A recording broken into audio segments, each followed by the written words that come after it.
What is this? What is the Soviet Union flag? Okay. No big deal. I don't need it, really. You need it for us to hear you. Michael, how are you? Hello, hello. Hi, Janusz. How are you? How is your leg? Huh? How is my your leg? leg? It has a ways to go, but we're getting better. Refuah Shlema, my friend. I'm going to start. Michael, we're ready to start. We have everybody's attention, please. Okay. Hi, I don't think the microphone is working. Maybe it is, I don't know. But, and I'm not a professional speaker, so please give me a little leeway. I'm not used to this. Also, I'd like to, before I begin, I'd like to ask people to stop me for questions. You could continue. I just want to turn the mic on. Yeah, we couldn't figure out how. I'll be happy to answer questions even in the middle of the speech, as best as I can, to the best of my ability, even though a lot of the details are necessarily sketchy at best. You can understand that. I did a lot of research on this. I've spent hours at on the internet trying to get as much information as I could, so I could piece the story together. But and I think it's an appropriate speech for Yom HaShoah. That's why I picked this weekend to do this. The pasuk in Vayechi says, "V'yasiso imodi chesed v'emes." You should do for me a chesed and an emes. And Yaakov is talking to Yosef, and he's asking Yosef to please bury him in Marat Machpelah, to take his body out of Egypt. So the question is, what is a chesed shel emes? How do you interpret a chesed shel emes? And Rashi in Parshas Vayechi quotes the Medrash Rabbah, and in English it's like this: the kindness that is shown to those that are dead or dying, that is the kindness of truth. For one does not look forward to the payment of a recompense. Excuse me, I'm getting emotional. Okay, I'll try not to get emotional. The story begins with a young widow in Fulda, Germany. She was a mother to 3 young children who she sent away on a kinder transport to Amsterdam, Holland in 1939 with the hope that they would be safe there from Nazi persecution. All right. Mm-hmm. The oldest had a sponsored visa to come to America, which allowed him to board a ship destined for New York from the port of Amsterdam. The younger 2 children were awaiting adoption in England, which never came through. You people probably know the story of the kinder transports and how they attempted to get these children adopted in England, and they were somewhat successful. Some were saved, but not all the children were saved. Here, the younger 2 children were awaiting adoption in England, which never came through. With the German invasion of Holland in 1940, the 2 younger children were taken to the Sobibor death camp, never to be heard from again. In 1941, after living by herself in her home under very trying and difficult circumstances, she was sent to the Riga, Latvia ghetto, which was converted into a hard labor concentration camp. She was 43 at the time and in good health. The conditions in the ghetto were very similar to all Nazi concentration camps, in that men and women were separated with barracks containing benches for sleeping and meager rations for eating. There were major chores of hard labor required of all ghetto inhabitants, and those who could not tend to their labor chores were put to death. Waves of German Jews from all over Germany were shipped by train to this ghetto, some already possessing sponsored visas awaiting safe transport to other locations. This was still possible in the years before the enactment of the final solution by the Nazis. In 1943, the same woman became deathly ill. The circumstances are a little unclear, whether it was typhoid fever or some kind of women's disease. She was now 45, alone and in very poor health, teetering on the brink of death. There were young teenage girls in her barracks that befriended her and of their own volition chose to care for her and protect her from the eyes of the German soldiers. They attempted to hide her and nurse her back to health, share their meager food rations with her, dress her, bathe her, prop her up for roll calls, and take on her chores. These 18-year-old girls did this even while leaving themselves subject to grave danger of being exposed as accomplices and sacrificing all to help her. Alas, not all acts of heroism and bravery, however, lead to a happy ending like in fairy tales. On July 1943, the woman was so severely ill that she could no longer be hidden. The German soldiers found her out and she was taken to the commandant's office where there were no facilities available for any medical treatment.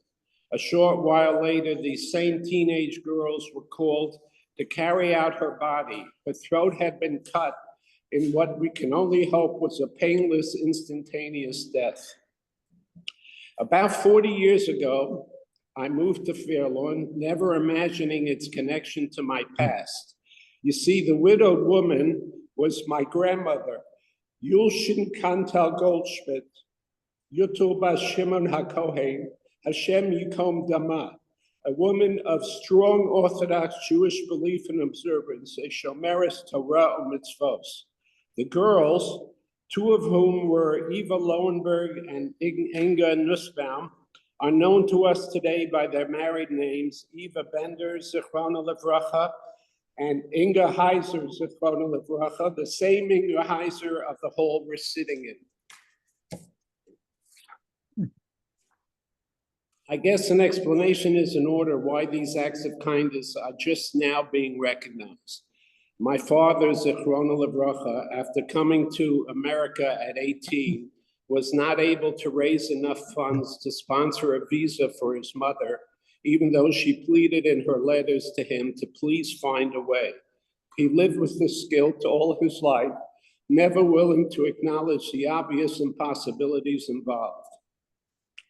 I would now like to ask all the members of the Heiser family and Michael Bender and my family to please step forward so that the Goldsmith family who are present can give them the Hakaras Hatov that my father, Zichrona Levracha, was never able to do.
If there are any questions, or can I try to field any questions?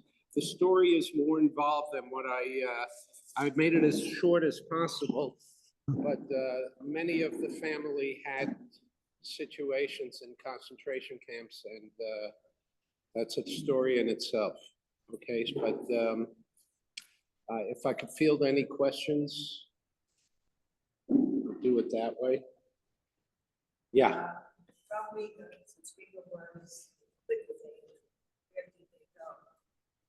From Riga, I have the feeling that your mother had a visa, some kind of a sponsorship or a visa to come to America. Excuse me? Oh, the question is, how did these women who were in this Riga, Latvia ghetto, how did they manage to come to America? Like I explained in the speech, or I try to explain, this was before the final solution. What? The question is, where did they go after, from Riga, since it was liquidated? Where did they go? They went to Kaiserslautern? Well, I'm of the opinion that they came to America at that point. I don't know. I mean, I don't know your family history. You have to tell me.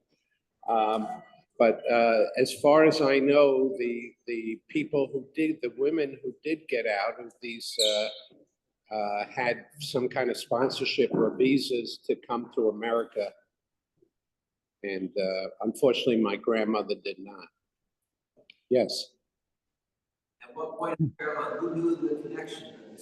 Okay, so the way the story came to me, my father, when I was very, very young, I gotta say, even it started before I was born, but I remember that he went nights to visit with Mrs. Bender, with Michael's mother, who repeated to him all the circumstances of his mother's death and her interment in Riga, Latvia, and explained things to him.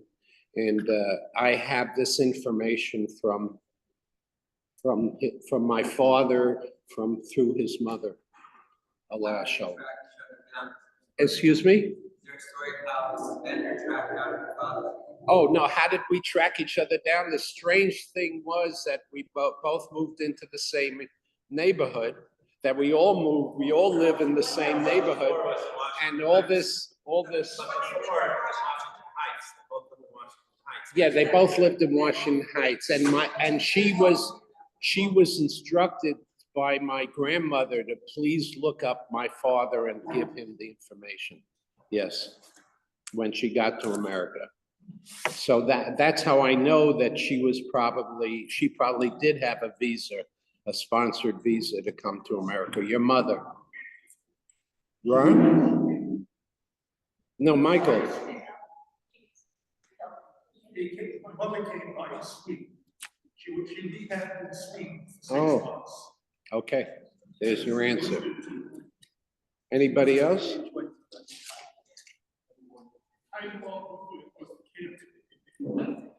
Yeah, that went after, they went to after Riga was. I involved with this after the war, but she had this months. And, And me, I don't know exactly, I think her sister was here. Maybe she brought her prior. and my mother-in-law was in Russia to be trained after, in the hospital After Riga? after the war. No, after the war. Oh, so how did she get to America? Then she got sponsorship. She got a sponsorship, Oh, yeah. she lived there till that. Yeah. Yeah. So that was Bender's, what I consider. So how did your father get to? Okay, so my father had a very strange story. It's almost a story in itself, if you don't mind if I can repeat it. My father, the morning after Kristallnacht, which was 1938, November 1938. He was taken to, he was in the quota for his town to go to concentration camp. Now, the reason is he was underage. He was still 16, 17, so he really shouldn't have been in the quota. But those other adults who were counted fled into the forest. So in order to make up the numbers, they took my father to concentration camp. My father received a visa, strange story. My father received a visa from a man called Julius Rosenwald, who was the owner at that time. It wasn't yet it wasn't a publicly traded company of Sears Roebuck Company. He was the Roebuck of Sears Roebuck. He was a man who unfortunately had no connection, Jewish connection, the Jew with no Jewish connections. But he could have saved a lot of people. My father was a cousin of his, and a distant cousin, not a close cousin, and he offered that anybody who could work could get a visa to come to America. To work for the Sears company, the Sears, well, at that time wasn't yet a corporation, right? Sears Roebuck Company. My father got this visa, and after 6 months in concentration camp, he was the only one in his family, the only one of the whole Nussbaum family who was eligible to go on this visa to work in Minnesota. So he got this visa. They released him from Buchenwald concentration camp after 6 months of hard labor, and he came home. The rabbi in his town, who was still there and was very close to his family, took him by the hand, and he said, "Take this visa, go save yourself, it's very important, but promise me," he held his hand, "promise me you will stay Shomer Shabbos, you will stay Sabbath observant. Under all circumstances, you will stay Sabbath observant. You could lie to them and take the visa, because obviously they wanted him to work. They didn't care about Shabbos." The story goes that he then, like I said, he had transport from Amsterdam, and he came to America, to Ellis Island, and he was there for a while until they showed up, the representatives of the Sears company, of Sears Roebuck, and they got him out of there, and they gave him enough money for 6 months to stay in New York and learn his citizenship, for his citizenship. And he passed his citizenship after 6 months, and then they came back for him, and they said, "Okay, it's now time to go to Minnesota." And he said to them, "Well, does that involve working on Saturdays?" And they laughed. They said, "You know, we're a retail sales business. Saturdays is our busiest day." He said, "I'm sorry, I cannot work there." So they left him high and dry with not a penny in his pocket to stay in New York. And that's where the story continues, that he could not raise the money to get his mother out of Germany, to sponsor a visa for his mother. He then went into the army because he couldn't live. He had no way to survive, and he had no job or anything. He had no money, so he enlisted in the army. And as a matter of fact, he was probably drafted into the army if he was at that age. And at that time, they did have a draft. And after spending a few months in Oregon in the army, he came out. They let him out with medical, because he had such flat feet, walking barefoot in concentration camp for all those years, for all those months. I'm sorry.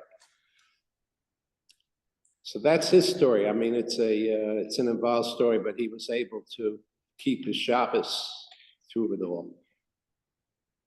Yes, and keep his religion. Any other questions? This is the forum. If you have any Shoah questions. I mean, I'll try to answer them. His experience in concentration camp, after coming home after 6 months in concentration camp, there was a line of women. The women weren't taken yet. The men were taken the morning after I told you.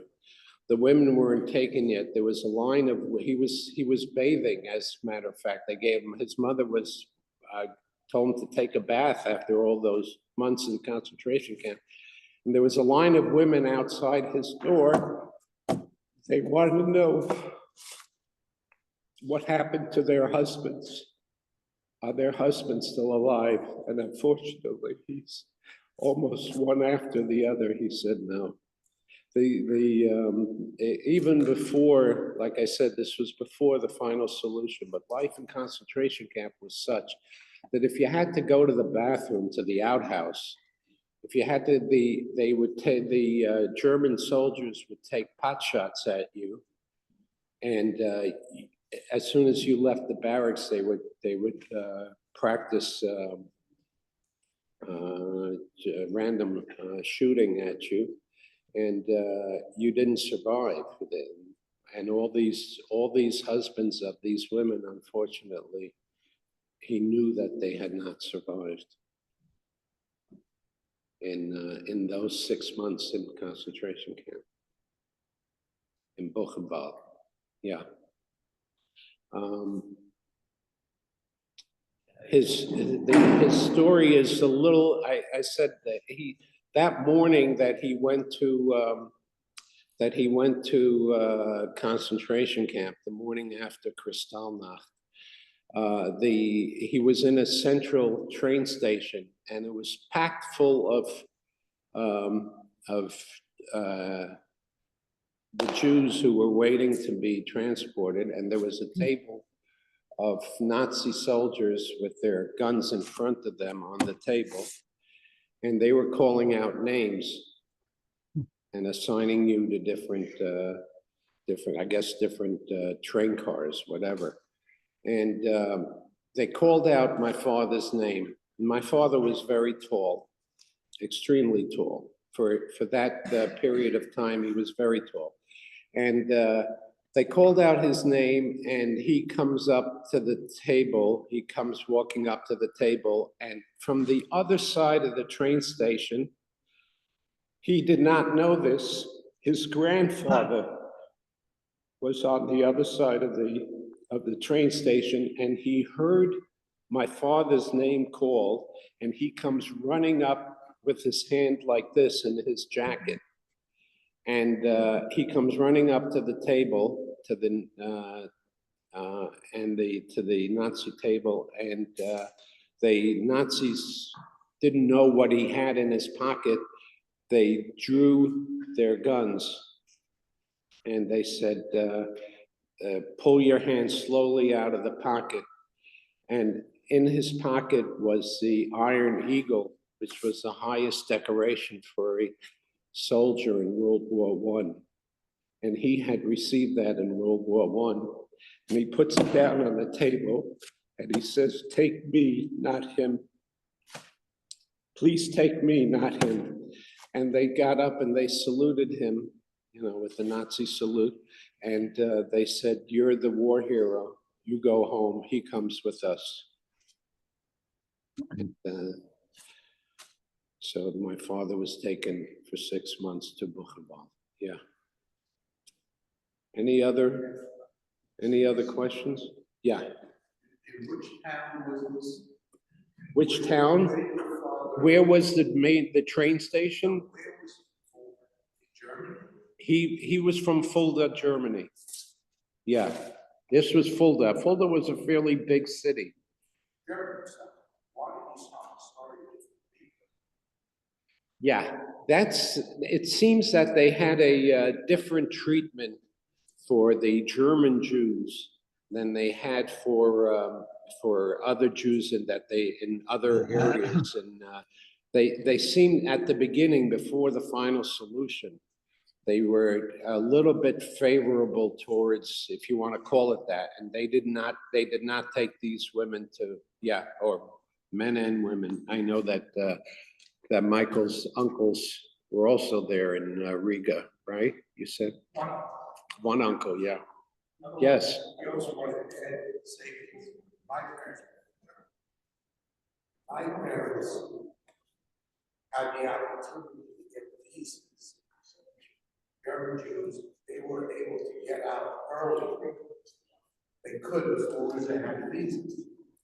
So my parents for a long time were trying to get visas. Yet, on Crystal Mountain, that's my parents' house. And one Nazi, my mother was one young Nazi picture, one of his stroke. And during his stroke, my mother recognized that Nazi in Germany when they were high school age. They used to have dances together. So she said to him, "You dance with me?" And so he stopped. Didn't know my mother, it was but they took my father to Dhaka, which was then Turkey. And then about 3 weeks later, the visa came in because my mother's two brothers, older brothers, about 4 years ago, went to London. And in London, they were able to then get a visa to go to London. My elder became a rabbi there. And then, so they went to London. Don't think that the British was so nice. My parents, even though they got here, they had to work. House cleaner, whatever, my father worked in some whatever it is. And then 2 years later, my mother's other brothers who had gone were able to come out because of my her brothers in Germany. They went to the States. And they upstate New York and Goshen, somewhere around there. And they got visas.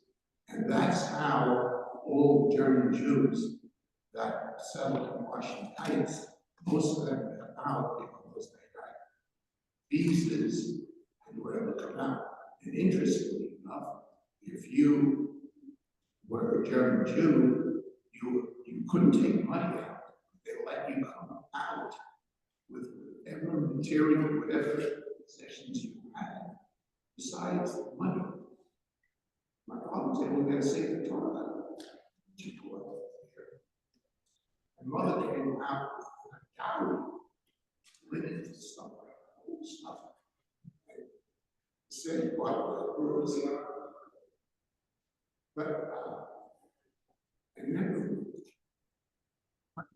discussed this in enough detail with my parents before they passed away. Silent generation. Washington Heights, you couldn't, nobody saw that. Nobody saw that. I mean, we were the same warriors, and unfortunately, the German Jews have very, very difficult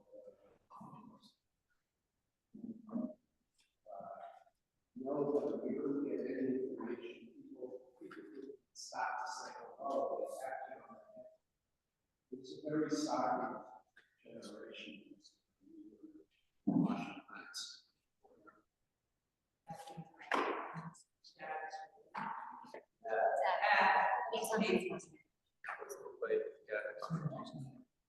Oh, I think I explained that. I'll do it again. I'll say it again. OPA received a visa. This is before again, the final solution, they didn't let anybody out. They killed everybody. They tried to kill as many as they could. But before the final solution, which was they decided on the final solution, 1941, enacted in 1942. Before that, if you had a visa, somebody sponsored you. Now this costs money. people, what? He was, yes, he was on the kinder transport to Amsterdam. Yeah, right. But from Amsterdam, he took the, I explained this, and he was sponsored by the Sears company, by a man by the name of Julius Rosenwald, who owned Sears Roebuck Company, which is now Sears Corporation. And he had to promise to work on Saturday, and they didn't. I told this part, right? Okay, so they sponsored him to come over, and he was the only one in the family who was of age to, who could work, who they would hire. Yeah, so he was the only one who made it, yeah. Any other questions or would you like to share your family's history? Do you want to?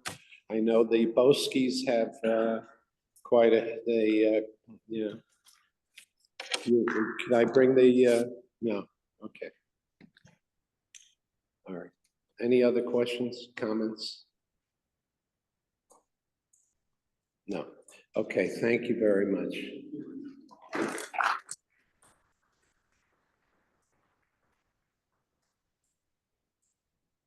That's a couple minutes.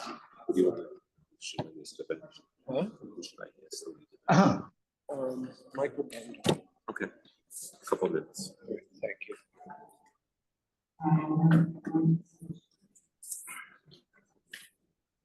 Okay, just a couple of thank yous. It's an honor. I'd like to thank Esty and Lenny for sponsoring today's breakfast. Also, I'd like to thank Linda Heiser, Rivka Ryan, and Yossi for helping out this morning. A couple of things that are just coming up for NATEP. This Tuesday, we have a Schrodish Lunch and Learn. If you'd like to join us, today is the last time to make a reservation. And also, I'm looking for a few good men or women, right, who would like to give some Divrei Torah at our Siyum. We spent Rabbi, how long did we spent, I don't know, a year, 2 years learning Shmuel Aleph and Shmuel Bet. We're finally coming to the end, and we're going to make a Siyum. Okay, we need a couple of people to step forward, right? It's going to be on Pesach Sheni, okay, to give a short Divrei Torah. It's on Pesach Sheni, okay? If you're interested, please let me know.